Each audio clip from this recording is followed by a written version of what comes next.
Tonight, Question Time has come to Paisley, outside Glasgow.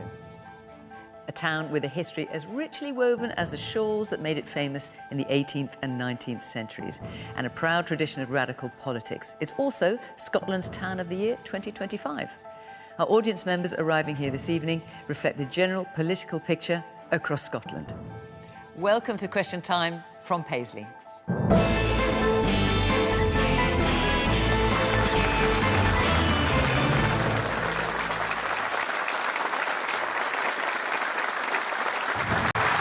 On the panel, the leader of the SNP at Westminster, Flynn. He's also standing in the Scottish parliamentary elections in May and is being tipped as the party's future leader in Scotland. And Sarwar is the leader of the Scottish Labour Party.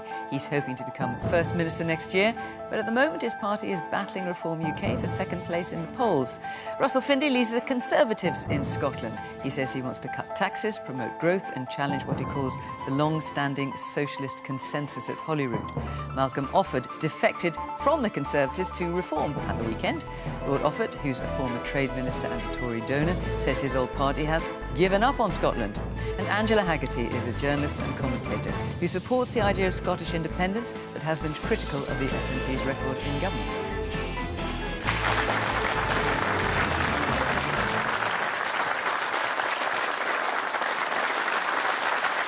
Good evening. Welcome to our panel. Good to see you all. Welcome to our audience here in Paisley. And, of course, welcome to you at home.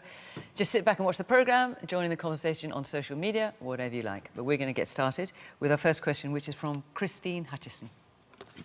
How can the government assure taxpayers that the lifting of the two-child cap benefit will actually take children out of poverty and not just fund their parents' lifestyles? So the UK government announced the two-child benefit cap is going to be lifted from April next year.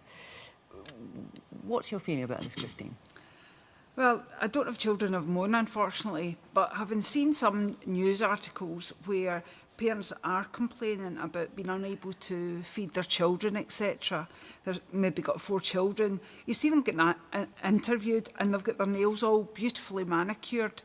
And you think that comes at a cost. I think it all comes down to affordability. And with the money going to the parents, it's up to the parents how they decide on how they spend that money. And if they don't spend that money wisely, I don't see how those poor children are going to get taken out of poverty. So would you have kept that benefit cap if the choice had been yours? I possibly would have done, but looked at other ways in which we could take children out of poverty, because that's most important. Stephen?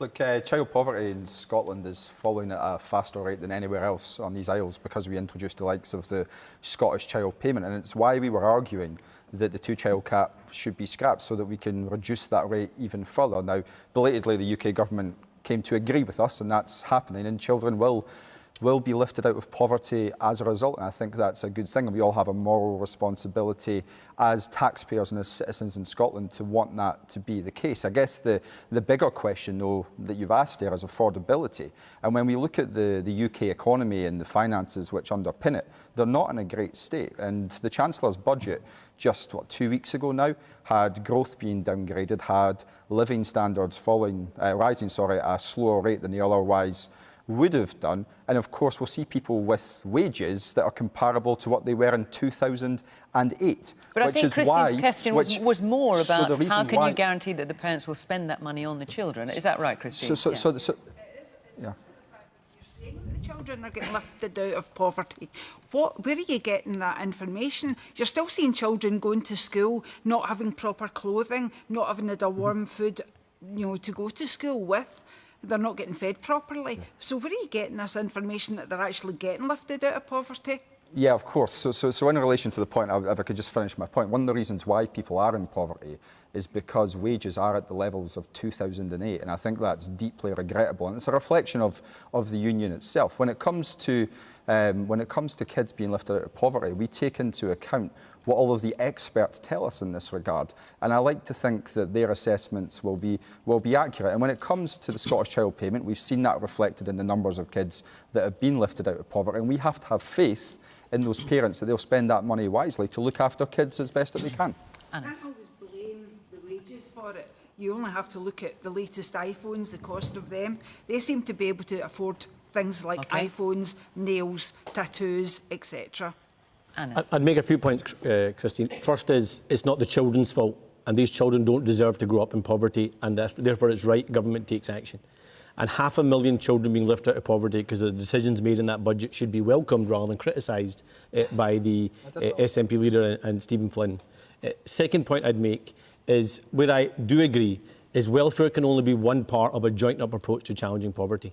I fundamentally believe that welfare is the sticky plaster, but actual fact, if you're going to challenge structural poverty, it means giving kids the education they deserve, giving them the skills they deserve, the jobs they deserve, and the level of pay they deserve, so they can lift their families out of generational poverty that has scarred too many parts of Paisley and too many parts of my home city of Glasgow for far too long. And the reason why this urgent action had to be taken is because we're trying to repair 15 years of damage done by the Conservatives, where they deliberately pushed people into poverty and punished them because of their ideological drive, and that was unforgivable. So I agree with the lifting of the two-child benefit cap, but what we need now is the urgent structural action, and so much of that is actually in the poverty in Scotland. So let me give you an example. I used to be the local dentist here in Paisley, and I saw directly that the health inequalities that people faced were directly linked to their economic inequalities. And unless we lifted those people out of poverty, we couldn't get them to have better health outcomes. And unless we gave them access to health care, we couldn't also lift them out of the structural economic poverty. Why is lifting the two-child benefit cap for Labour a moral mission this year? And last year, it just wasn't. So, first of all, you can only make decisions when you know where the money is coming from. Well, there's not suddenly more money this year. That's why taxes are going up. And that's why it was important that we identified that money. But the reason why it's a moral mission is I don't think it would be acceptable, after the 15 years of damage we've had for the Conservatives, that a Labour government, people that came into politics because they want to fight poverty and eradicate poverty, we would see child poverty numbers going up. And that's why we needed the urgent action. And I will wholeheartedly support that urgent action to lift 500,000 kids out of poverty. And it's not just that action. There's the living wage going up, £900. OK, well, let's just stick the child benefit cap for now. Down, but we have to challenge the structural issues that underlie it too. Woman here in the front. So now that the child benefit cap has been lifted... Oh, it's going to happen next year. It will be come March of next year. The SNP had a plan in place in Scotland that they were going to put a payment in place to help remove that for families of Scotland. Obviously, there was a fund that was going to be set aside for that. What do you propose that fund should now be used for in Scotland, now that money is now going to be sitting? I'm going to come back to that, but I will make sure you get an answer to that. Thank you. The man right at the back in the corner. Poverty's always been around and it always will be. But instead of the politicians all having a go at each other, why can't you all work together and try and solve this problem for the children and people that's struggling?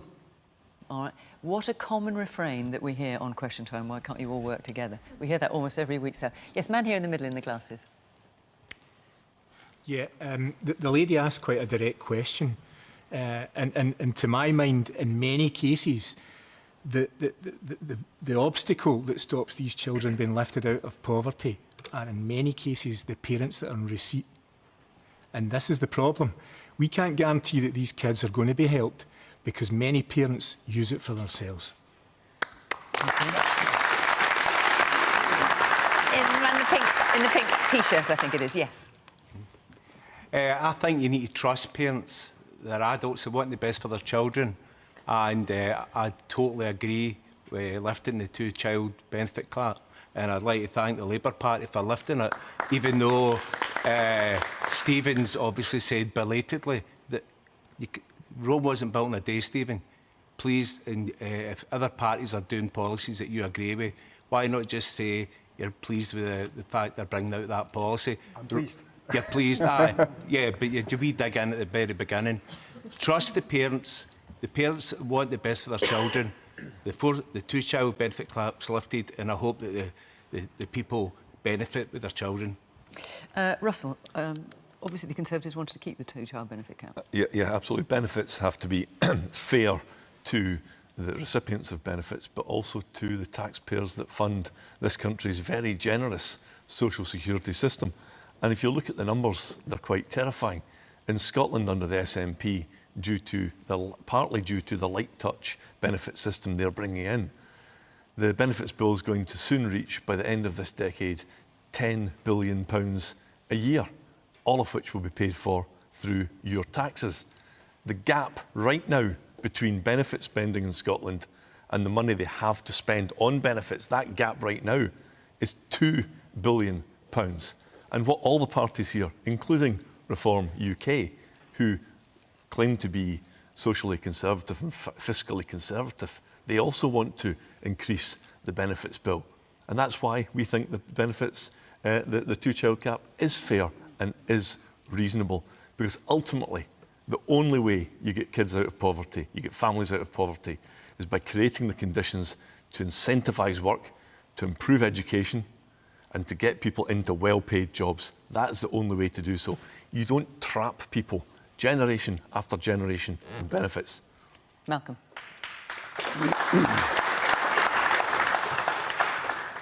Well, there is now a conversation, a real live conversation going on about the balance between work and welfare. Yeah?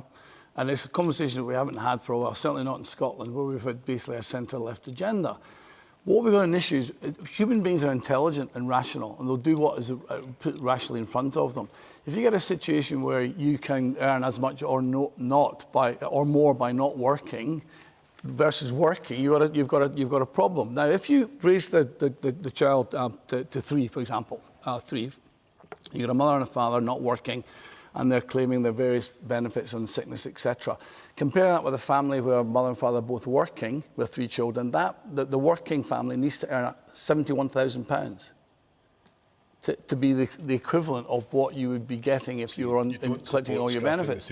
So therefore, there's something gone wrong with the system there. There's something gone wrong with the incentive, the balance of risk and reward, of work and welfare. The only way out of poverty, we all want everyone to be out of poverty. We're all agreed on that.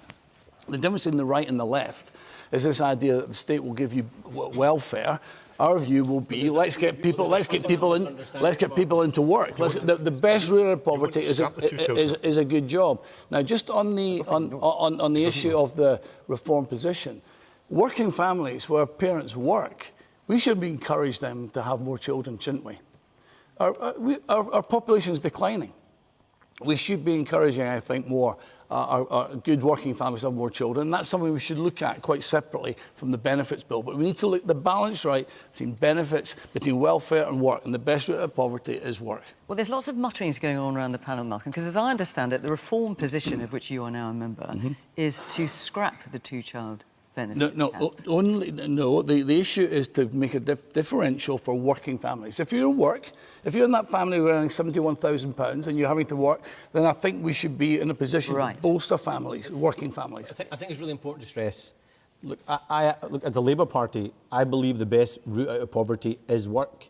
But we shouldn't pretend that the beneficiaries of lifting the two-child benefit cap are all children that live in families that don't work. The majority of kids in this country that are in poverty are in working households. Okay. And so that's why we've got to address low pay and chronic low pay in our country. Well, look, since we're talking about reform policy, obviously we're delighted that you're here, Malcolm. I don't know if you two have spoken since Malcolm left the party. I mean, obviously, I'm sure you know, but Malcolm was treasurer of the Scottish Conservatives until Saturday when he defected to Reform. I don't know if you want to have a chat. I mean, I don't know if you have actually spoken. We did have a chat. Yep. I was more pleased to see Mr. Flynn than I was to see Lord Offord. But, you know, I mean, it's a bit like football. I'm a huge fan of loyalty, both in life and in politics. And it's always hugely disappointing when someone defects from your party. It happens across all parties, and it's not something that most loyal party members have any time for. It reminds me a wee bit of the World Cup next summer. You know, when I'm cheering on Scotland against Brazil, and if we go a goal down, not that I expect that to happen, but if we do go a goal down, I will keep supporting Scotland, unlike Malcolm, who I think would run off to the sports shop and buy a Brazil top. I'll fight for what we stand for. I know what we stand for. We represent the views of many, many people across Scotland who work for a living, who want to see their public services improved, they want to see the education system improved. They look at Holyrood, as I do, in despair at the way in which they waste so much time and money on absolute nonsense. And that's why I will keep doing what I'm doing, because I believe in conservatism in Scotland, and I'll keep speaking up for the vast majority of people out there who know the values of what we stand for. OK. Well, Malcolm, you clearly don't agree with that. Because you said you don't think the Conservatives, despite having been Conservative for I don't know how many years, don't have a vision for Scotland. Do you want to respond to that? Well, the first thing to say is I was at the Scotland-Brazil match in 1990. I was at the Scotland-Brazil match in 1998. I'm planning to go to Miami, and I never sold a jersey once, so I don't think we need to take that analogy. And when it comes to football, we all know that when you play the man, not the ball, it's because you're losing the argument. The reason why I moved position from Conservative to Reform is I don't believe the Conservatives have got any ambition for Scotland. I don't believe Russell personally feels he wants to be the First Minister. I don't believe that the Scottish Conservatives think they can produce a narrative for Scotland. And it wasn't anything to do with the fact that the Conservatives are doing so badly in the polls compared to Reform? This is completely a personal decision of mine that over the last year, I find myself increasingly at odds with the Conservative position, and I made my frustrations very clear along the way, and ultimately you have to follow your convictions. You sent me a message 5 weeks ago saying that you were going to... I've got it here. Where is it? You sent me a message 5 weeks ago. Let's hold the line. What happened? Well, the issue, Russell, as you know, is that when you are in conversations, you can look at each other. When you're in, can we get some popcorn? When you're in a conversation, when you're applying for a new job or you're losing one team to join another team, you don't discuss it with the previous team. You secure your job. That's the modern world. You secure your job first. The best thing about that answer is at least he can afford World Cup tickets. He's the only person here that probably can. OK. Angela, would you like to answer the original question? Christine's question, let me just remind you, because we slightly got off it. How can the government assure taxpayers that lifting the two-child benefit cap will take children out of poverty and not just fund their parents' lifestyles? You can't guarantee that. You can't. But that doesn't mean that it's the wrong thing to do it. Because I'm sure there are always going to be people across any section of society, and I'm thinking about tax avoiders and tax evaders as much as someone who's on benefits might be getting their nails done. There are some people who are irresponsible with money, and there's nothing really that you can do about that. The vast majority of people are not falling into these brackets. And I have to say, see, when I listen to politicians talking about the benefit system, it's very clear that they don't use it and that they haven't had very much direct experience with it.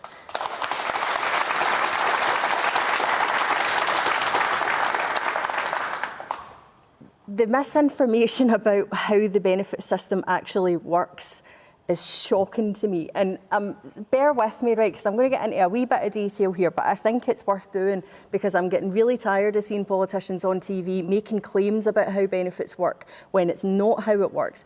The idea that someone who's on benefits can be doing vastly better than a working family who are earning quite a lot of money, that can't be true when you have a benefit cap. There is a cap on benefits. There is a cap on the amount of money that anyone can get in the universal credit system on a monthly basis. There is a thing called the local housing allowance, which means there is a cap on how much a person can get help with their rent. That's a problem for people because rents have gone up dramatically, particularly private rents. The universal credit, the DWP, will quite often not cover the rent payments, which means you have to find the rest of the rent payment out of the remainder of the money that you have. If you have children, that means that you're using the money that you have for the children on the rent. And because you have a two-child cap, you're not even getting that extra element for if you have a third child to help. So the idea that living on benefits is easy, that it's simple and that you have a lot of money, I think is wild. You know, I've seen politicians going on TV, I'm sure even possibly from government, I think, making this claim that we have a sick note culture, a fit note culture in the UK, that people just go to their doctor and they get signed off sick and that's it. They're just lying around on benefits, having a great time. That's not true. You can get a sick note from your doctor. It will only last you a few months, and then the DWP put people through assessments and they decide if they believe that you're fit for work or not, and they can and often do overrule GPs.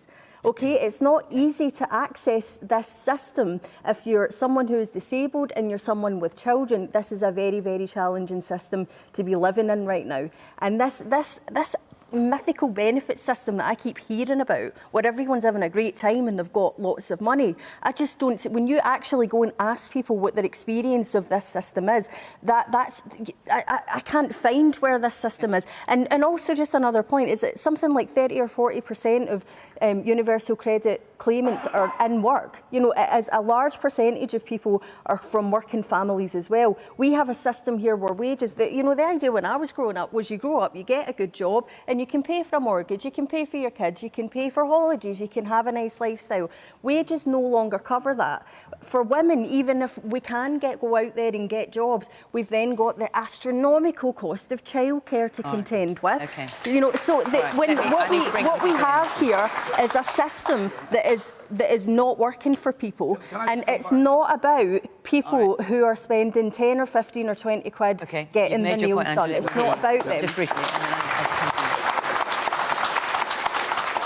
Just very quickly, there is a cap on the universal credit, but if you can access, because of your personal circumstances, the PIP payment and the UC Health, you get a situation if you're a single person, you can get £2,500 more. I know that, than Malcolm, if you're on minimum wage. My question to you is that the right balance? Should you be able to make more money by not working than working? There's a question. If you have a disability, yes, you don't really have a choice in the matter, and that's what those things are there for. And by the way, they are also notoriously hard to access. PIP has a very specific points-based criteria that you have to be able to meet in order to get it. And you only need to look at the facts and figures to see how many people get rejected by the DWP, how many people have to go to appeals, have to go to tribunals. These are not easy systems to access.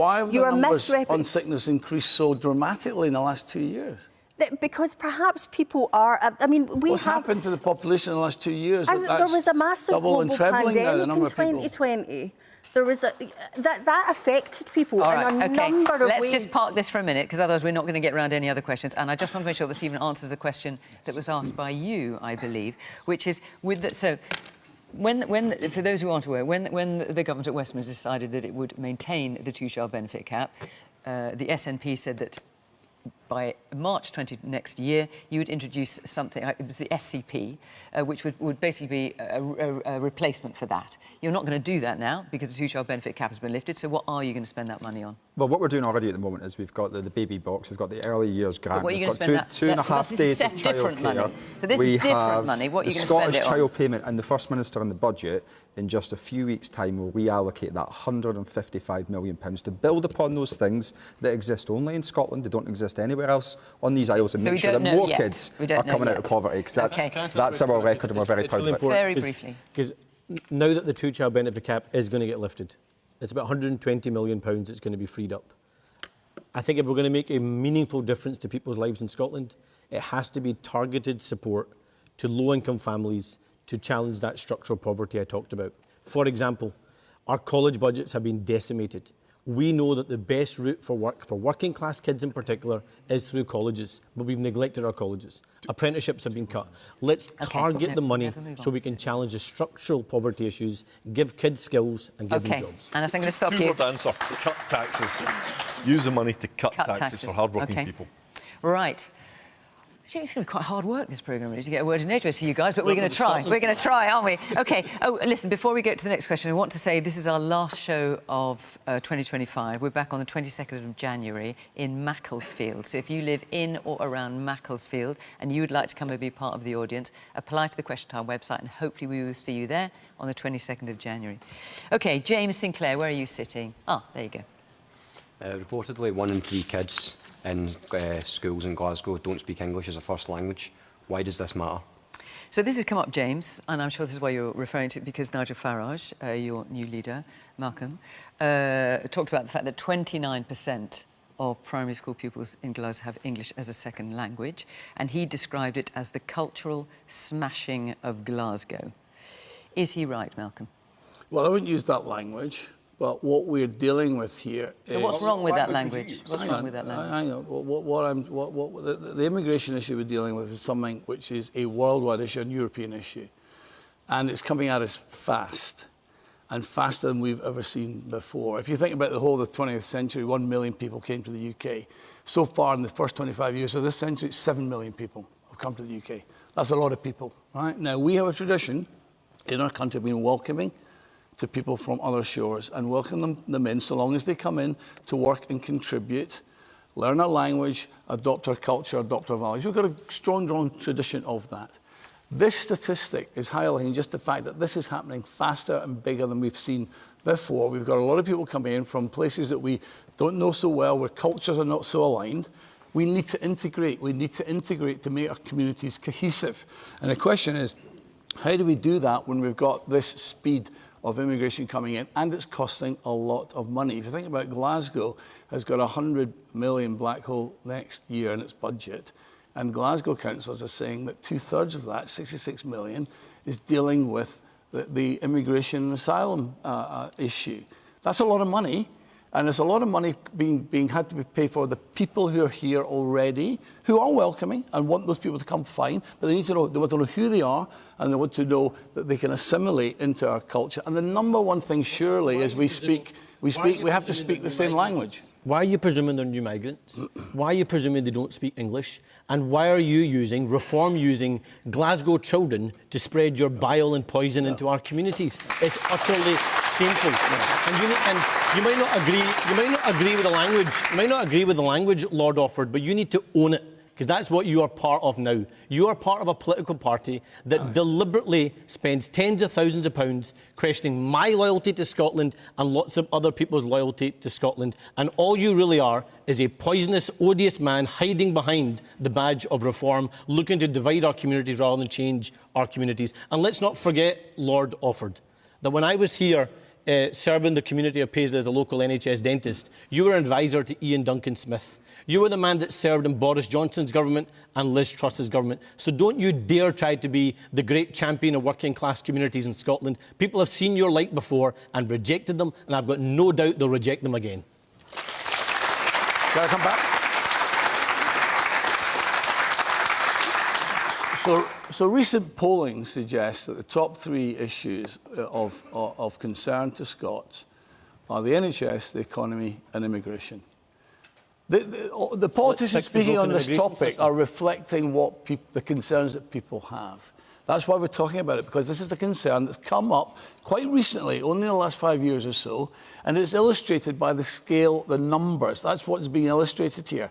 As I said before, we've got a tradition of being welcoming. Of course we do. But we need to know who people are. We want them to assimilate to our culture and speak our language. Let's fix the broken immigration system rather than picking on Glasgow kids. Yep. Let's fix the broken immigration system. Woman here in the orange sweater. Hi, I work in social housing, have done so for the last 20 years. And there is an issue with people that are coming to Scotland. Communities are divided, and this has all been following on from decisions made by all the political parties over that time. So as an issue, a lot of the people that are kind of coming, they're getting all sorts of help, and this is creating resentment from established people because they see the country that they were born and bred in, they're not getting the same help. And yeah, Scotland is a friendly country, but you start creating division where you have people getting and not getting. And I have to take issue with that. Let's hear from the audience. Man in the white shirt at the back. Yes, you, sir. Yeah, I think the division is also related to labelling people. My wife runs an ESOL class, English for people for whom it's not their first language. And this is adults, and there are folk from Spain, from Ukraine, from Poland, from Syria, from everywhere coming to willing to learn English. And I have to say that one of those folks is a lawyer, somebody was a primary school teacher back home, and somebody was a children's doctor. And the reality is that those 3 people couldn't access a job here in Scotland. They've got other work, but it wasn't in the field that they come in. So there's an issue about how to integrate and help these folk to actually come because they want to work. And one chap, as I said, the guy that's a lawyer is actually working in the hospital laundry. Right, OK. Yes, they were wearing a pink shirt back there. Yes, yes, you. I think the statement is bang out of order because you don't need English to be your first language to be able to communicate.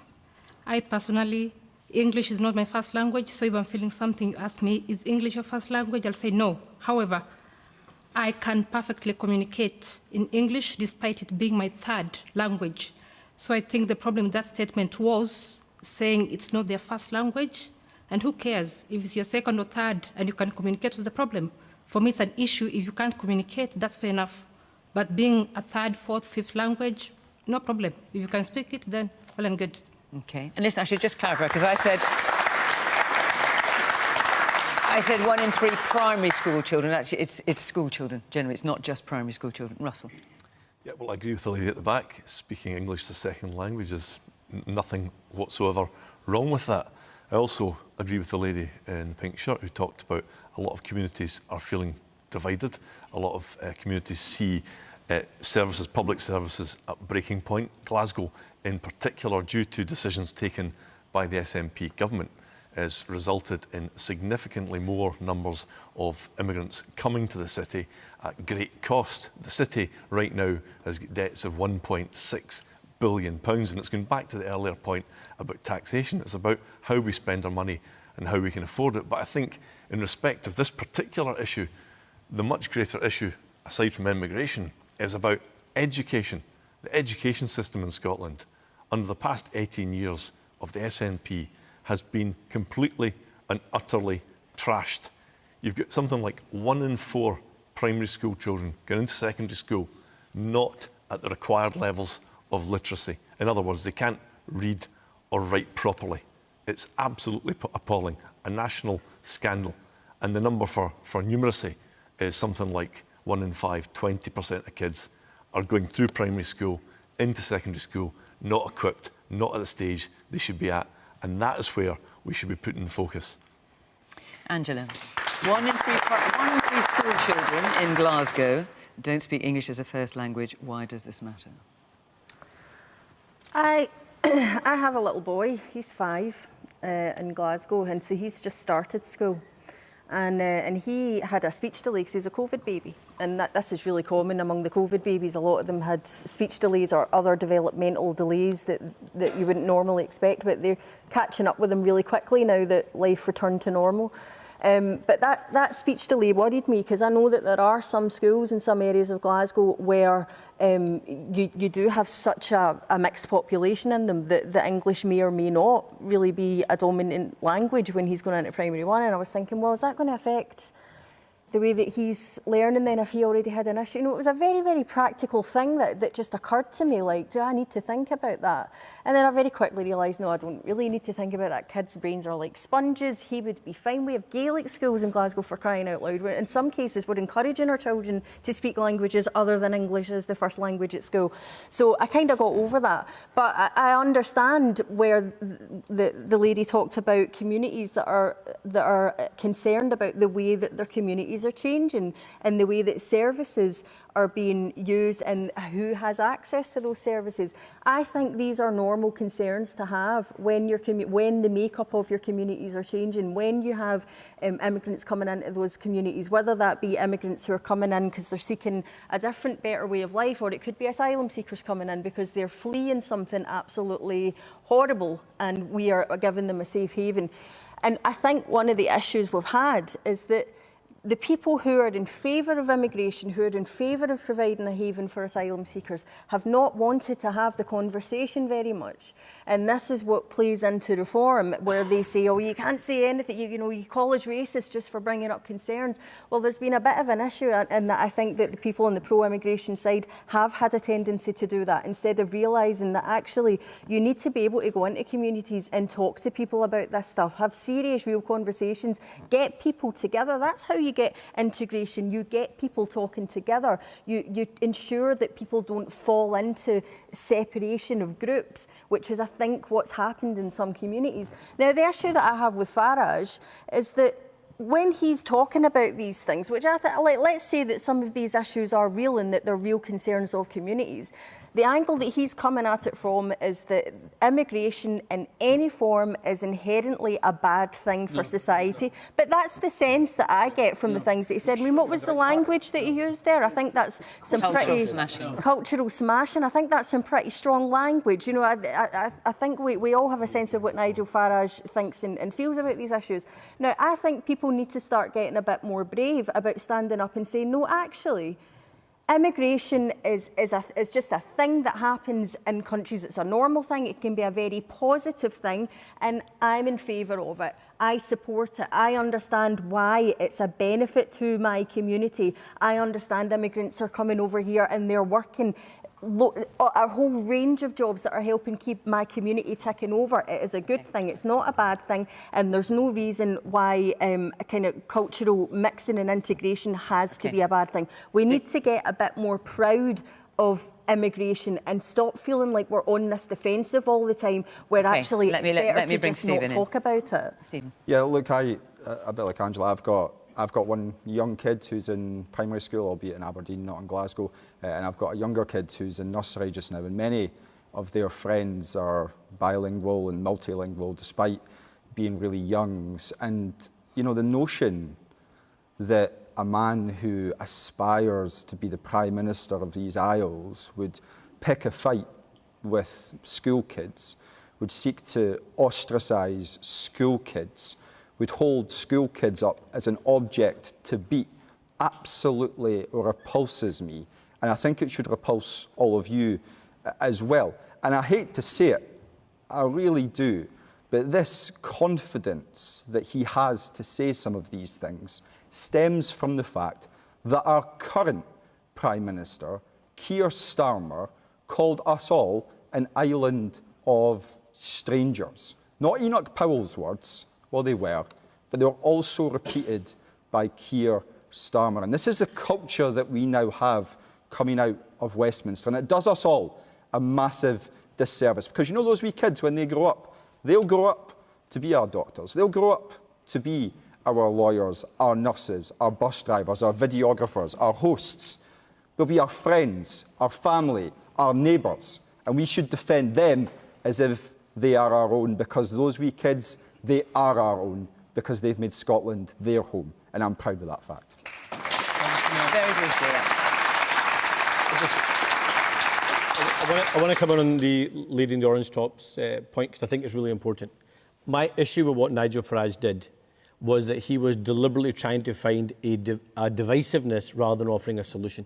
I don't think anyone that has concerns about immigration or a lack of housing supply or a lack of skilled jobs or a lack of opportunities for too many of our young people is racist or stupid or doesn't understand politics. I think they're legitimate concerns. The problem I have is Reform want to look at a problem and find a reason to divide us. I look at a problem and think, what do we do to fix it? Okay, hang on. I need to let Malcolm respond to these things. And the problem you've got with Stephen's response, you can try and shout at me all he likes. He can try and be the plastic hard man all he likes, right? But the reality is that the approach of saying, let's just not talk about immigration, and if you talk about it, it only helps reform, actually you inadvertently push people towards reform. We have a broken immigration system under the last government, and we have to fix it. And unless we fix it, we are going to continue to see more and more challenge and more of our communities divided. And as someone that was born and brought up in Glasgow, I do not want to see that. A city that's always welcomed migrants and always will welcome migrants. Malcolm, a lot has been said about your new leader as of the last 3 or 4 days. Do you want to respond? Yeah. I just want to pick up what the lady in the second row said in the orange jumper. Well, do you want to defend your new leader against these accusations of divisiveness? I do, because what she has said to us all this evening is that whether we like this or not, we have an issue with this. We have an issue in this area that we need to fix in order to have cohesive communities, not to divide. If we don't deal with it, we will end up with cohesive and segregated communities. We need to discuss this. We've always had immigration. We always will have it. It needs to be controlled. It needs to be transparent. And we need to be able to deal with it economically as well. I'm also very concerned about our own people in our own communities, perhaps in the less well-off areas, who are also feeling segregated. We have to help them get back to work, have better lives. We've talked about the welfare trap that some of those folks are in. We have to help them into work. And we can't just have a whole bunch of people coming in to do jobs when we actually want to get our own people back to work. So I think this is we want a balanced debate on this, but this is an issue, it's a real issue, we need to deal with it, it needs to be controlled, and it's out of control, it needs to become controlled. And just very briefly, do you agree with the phrase cultural smashing of Glasgow? I personally wouldn't use those words, but I'm local to here. 3 disagreements with Nigel in one show Let's take another question. from Julia Mullen. Where are you, Julia? Off you go. Trump is right, that Europe is decaying and its leaders weak. So pretty strong words, I think it's fair to say, from Donald Trump and from the National Security Strategy, which was, well, I think it was leaked actually, but we all got to see this week. So Donald Trump said about European leaders, I think they're weak, but I think and I also think they want to be so politically correct, I think they don't know what to do. It's pretty unflattering about Keir Starmer, isn't it? Look, I don't agree with the comments. We have a challenge, particularly with the Russia-Ukraine conflict, where we have a threat really nearby.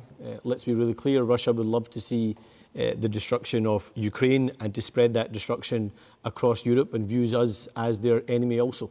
So why do you think Donald Trump said this, Anas? Europe is decaying. He talked about civilizational erasure, Europe decaying with these weak leaders. Well, I think you need to ask Donald Trump why he has those views. I disagree with it. But in saying that, I do still believe that we need to maintain ties with a US administration, regardless of what the political colour of that US administration is, partly for defence reasons, partly for economic reasons, but also because whilst there might be political disalignment between the UK and the US, there is still business-to-business relationships, there is still people-to-people relationships, and ultimately we have got to do everything we can to stop the aggression coming from Vladimir Putin to protect our own nation. And that's why I do agree with the increase, for example, in defence spending here in the UK. That will disproportionately benefit us in Scotland in terms of economically, £10 billion of investment with the Norway deal on the Clyde, other commitments coming around thousands of jobs to the Clyde and to Rosyth. Good for Scotland, good for Scottish economy, good for business, but also good for national security. Do you think Donald Trump has got any kind of put when he talks about European weak leaders, specifically in regards to Ukraine? So I'll be very honest, I think the US administration is apparently going to be looking at all our social media before we go to America next year, so I'm wondering if they're going to be watching what we say on Question Time. But I'm not going to temper myself because I'm pretty outraged at the fact that when we're at war on our continent, and we are at war with Russia, our most trusted ally is choosing proactively to try and divide Europe. And I think that does the United States of America a massive disservice. And I think it also does all of us a disservice. And I think the challenge that we face right now is to make sure that we respond to that accordingly and that we unite across Europe against our common enemies and show President Trump that we are willing to bear the burden that we have to in terms of our own defence spending, but that we need our allies to work with us in that context. And there was a pretty big announcement in Europe very recently of a £150 billion defence fund that we could have accessed, but we chose not to. And we chose not to because we're not in the European Union anymore. So we need to be very careful that we don't get pulled in both directions, one way across the Atlantic, one way to Europe, and end up missing out on the security that our people here in Scotland, right across these isles, deserve. Angela, what did you make of those comments? Trump is a nationalist. What we've seen in Europe over the last number of decades, I guess, is a more open-minded approach. We've had freedom of movement. We've just had a much more kind of liberal culture, I guess. It's not something that Trump would like, but I think that what Trump is doing when he's making these grand statements and using this kind of inflammatory language is it's his way of trying to pull people into his agenda, into his worldview, and knowing that the US has so much power and we are still so reliant on the US that this will actually really scare European leaders. It does frighten them, the language that he's using, because you can see in their reactions that they are scared that the US could abandon them at any time of Donald Trump's choosing. And that is a very, very big deal because Europe has not been investing in its own defence. Europe has not been making itself much more resilient in recent years. It hasn't been doing it. I find that astonishing actually sometimes that we're nearly 4 years since the invasion of Ukraine and Europe is still only talking about upping the investment. That's kind of the level of where we're at. Now, the other thing about Trump is that even as inflammatory as some of the things that he says are, there's often just enough truth in what he's saying, and that's why it catches on with the general public. And I think that when it comes to Europe, I think, you know, I think back to the financial crash of 2008 and how European leaders responded to that, and bailouts and all kinds of chat like that. And there was a general sense among the public at the time that us, the little people, were going to have to do all the hard work to pay for this. That smaller countries like Greece, I think maybe, and Ireland were getting a really, really hard deal, and that the way the EU handled it didn't feel tremendously popular. When you think also about EU culture, what does it mean to be European? How do we define ourselves as Europeans? Is that really a thing? You know, would Brexit have happened if we felt like we were close to Europe, that we had European shared solid values? Would these things have happened? So I don't think that Europe is the very united, values-driven continent that some of the leaders chat about. I don't know if that actually filters through to the people. And that's why what Donald Trump says tends to catch on just enough, because he speaks to something that's in our heads when we kind of think, well, what do we really think of European leaders? Do we look at our European leaders and think they're the really strong guys, or do we look at leaders like Vladimir Putin and Donald Trump and think, actually, we just really fear these guys? The man there in the glasses, yes. Yeah. My problem with Donald Trump is we give him too much respect. He doesn't give us any respect.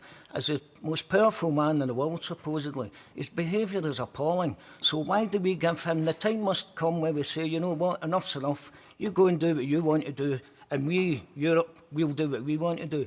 To me, he's an absolute disgrace to be the President of the United States. All right.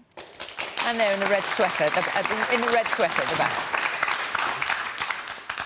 Donald Trump is driven by money, nothing else. He is busy trying to cozy up to Putin because he reckons he'll get a good deal there. And meanwhile, he's been trying to sign a deal with Ukraine so that he can take all their assets out of them, all the rare metals and so on. He is totally driven by money, and it's appalling that a president should be doing this. He's got his own, crypto funds as well, and everything he thinks about is money, money, money. How much can he make? And apparently he has made an absolute fortune, him and his family. Do you know who else is also interested in money, and only money, or was a guy called Nathan Gill, who was Reform UK's leader in Wales. And do you know where he is now? He's in the jail because he was taking bribes from Vladimir Putin. At a time when Europe is at war with Ukraine, the Reform Party leader in Wales was betraying each and every one of us. And now Malcolm has chosen to walk right into that party. Shame on him. Malcolm, again, I've got to give you a chance to respond to that. I never met the man in my life. Let's talk about Donald Trump. You know, whether we like it or not, he was elected by the American people as president. Point one. Point two, the US is funding the defence of Ukraine right now. From an American point of view, they look at us in despair and say, why can't we defend ourselves? When Russia walked into Ukraine in 2014, that was sovereign territory.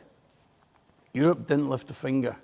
Europe didn't lift a finger, okay? And now 4 years later, as Angela said, the Europeans are speaking loudly and doing not very much from an American point of view. There was a general, wasn't Eisenhower, who said if you're doing foreign diplomacy, you speak with a soft voice but hold a very big stick. Okay? Europe's speaking with a very loud voice and has a very small stick. But do you think his it turns out Trump's got a loud voice and a big stick. His comments about civilizational erasure, Europe being decaying. He can't understand, the Americans can't understand why Europe will not unite in order to defend Ukraine. That's the question. That's the exam question. He was also talking about in the context of immigration. Sure. And he thinks that there is an issue around integration, the same we've talked earlier about that. And he's wondering whether is that making us less resilient and less willing to fight. I don't know, you ask him. But the American point of view on this is that Europe doesn't seem to want to defend its own borders. And how long does America keep paying for that? Russell. Well, the world is incredibly dangerous and volatile, and we should all think very seriously about our safety in this country. We should take great pride in the fact the United Kingdom has stood resolutely behind Ukraine and offered them huge amounts of support financially and in military terms.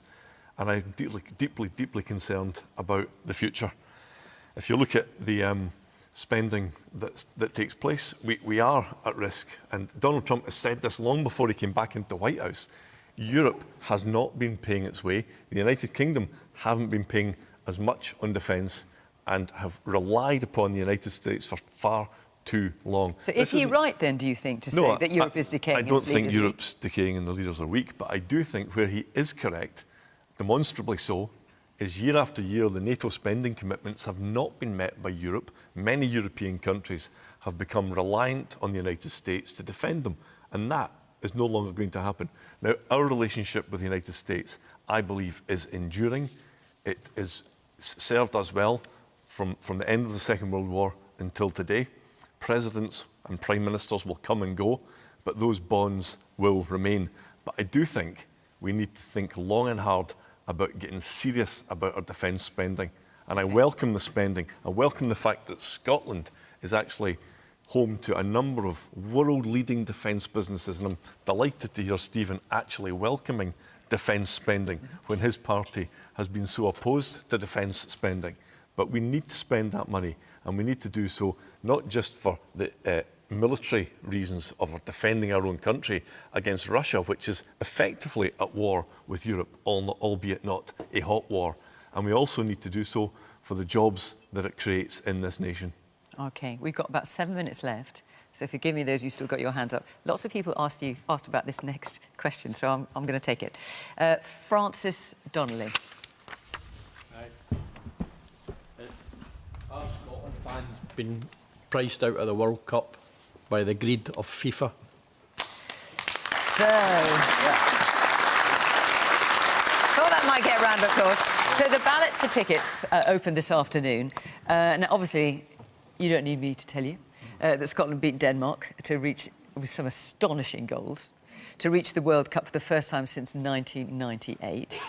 Now, let's talk about the price of tickets. So BBC Sport understands that tickets for the supporters standard tier, I can't tell you exactly what that means, but it doesn't sound like massively VIP, in the final, for example, are just over £4,000, compared with £747 in 2022. The price of the cheapest ticket has increased almost sevenfold compared with the 2022 World Cup. Is there anything that can be done about this, Stephen, realistically? I seriously hope so. I seriously hope that the football associations across Europe and the rest of the world will get together. So I'm a member of the Tartan Army. I go to a lot of the games. I've got enough points stacked up from going to games to buy a ticket. And it's a scam, because if Scotland get out the group, which I think we might, then you have to reserve that ticket. No, you don't have to reserve it, you have to buy it in advance, and for the next round, and for the next round.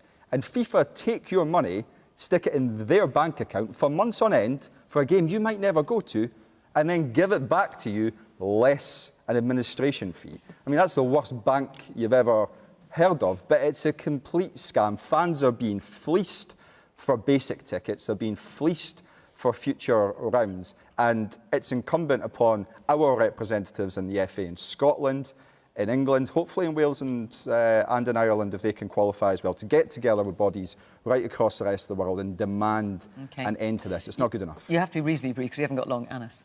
First of all, welcome that you think that Scotland will make it to the final. I love that optimism and confidence, Fiona, so thank you. I hope we meet England and beat them in the final. That would be fantastic.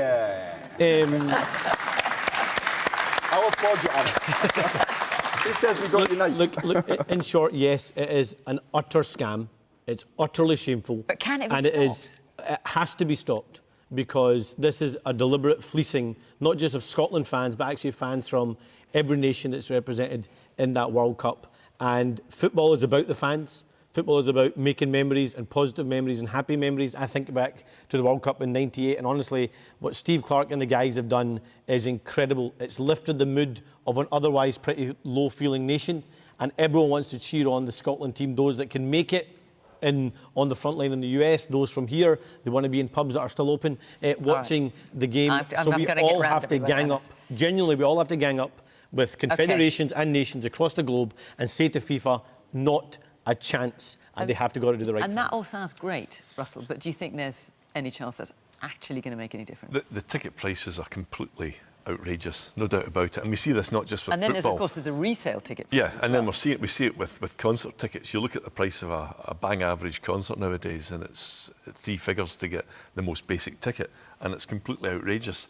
I think, you know, I know what it's like. I went to France '98 and I couldn't afford to buy a second-hand Brazil ticket, so I watched it in a pub in Paris, but I did manage to get hold of Norway and Morocco tickets. I'd rather perhaps not have done so. And it's important that we cannot. Football is more than just a sport. Without fans at football, it's sterile, it's dead, it's not worth it. We need to get this fixed. But crucially, what the Scottish Government can do is get behind the campaign to ensure the pubs in this country are open in the wee small hours. So if you can't afford to go, you get to watch it in the pub. Angela, very briefly. I feel like I've learned a lot about which Scotland games Russell and Malcolm have been to historically tonight. But I mean, yeah, it's terrible. Ticket prices awful, but I would actually agree with that. I think that in Scotland, this can still be a massive thing in the summer, even if the games are 1 in the middle of the night and 2 very late at night.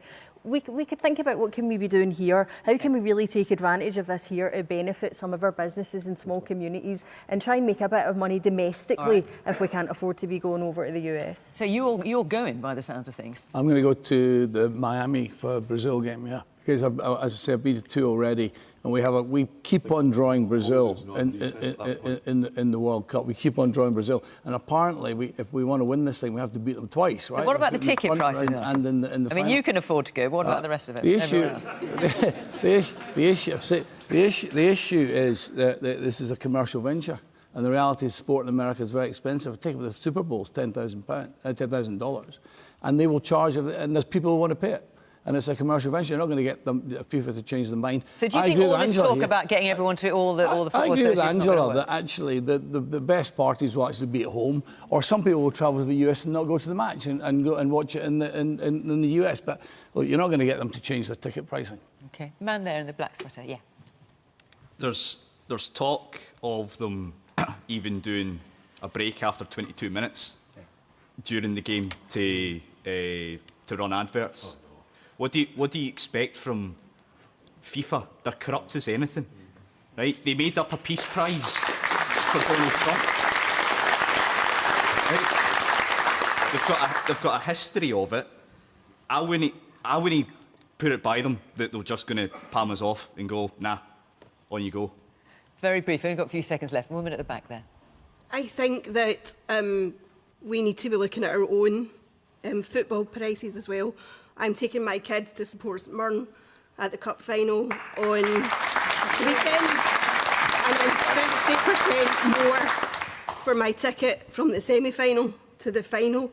And this might be a once-in-a-lifetime generational thing for my kids. St Mirren don't get to finals all the time, so we're going to support them. But we need to look at our own back garden and look at the prices that we're charging for domestic football, finals, semi-finals, because that prices a lot of people out.